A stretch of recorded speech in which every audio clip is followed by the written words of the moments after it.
Hey there, Dr. Josh here from Hometown Health. It's getting warmer, the sun is coming out, the grass is getting greener, and the dirt's being raked. It's finally that time of year again, America's favorite pastime.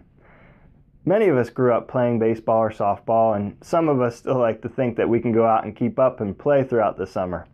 But if you're anything like me, you've noticed that as you get a little bit older, it just takes a little bit longer to get out and warm up before you can go throw the ball around. Otherwise, you're going to feel like your shoulder's falling apart for the next 5 days. So today what we're going to look at is the biomechanics of throwing.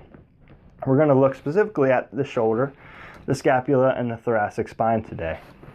As a kid in Little League, I used to pitch, and I'd always wonder why I used to get all these nasty knots right down in here under my shoulder blade after I would throw, when in my mind, throwing just required the shoulder motion.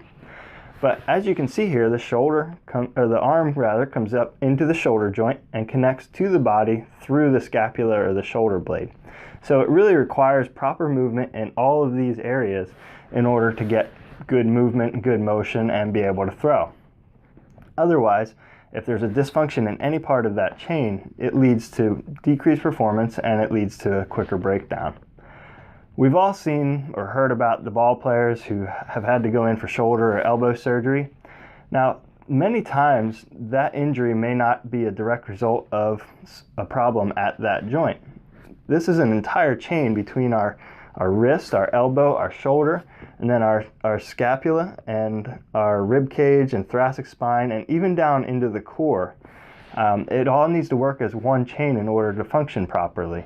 So if one area is dysfunctioning, it can cause other areas to break down.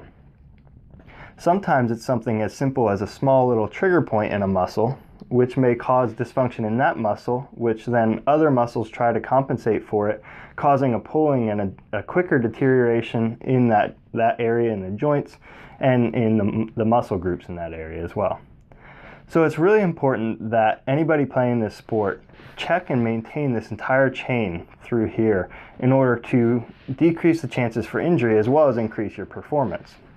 But it's especially important for kids, for those who are just starting into the game, because if they're learning how to throw improperly, that dysfunction down the road is going to lead to quicker wear and tear. It's also going to lead to a decrease in performance. But most importantly, it's going to lead to injuries. So enjoy this season, enjoy America's great pastime, but don't do yourself or your kids a disservice by ignoring some of these small issues, which could in turn lead to larger issues down the road. So thanks for tuning in. If you have any questions or if you'd like to learn more, feel free to check us out at www.hometownhealthoxford.com, or you can give us a call at 610-467-1141.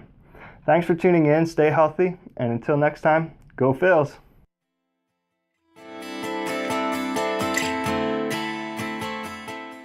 What the hell?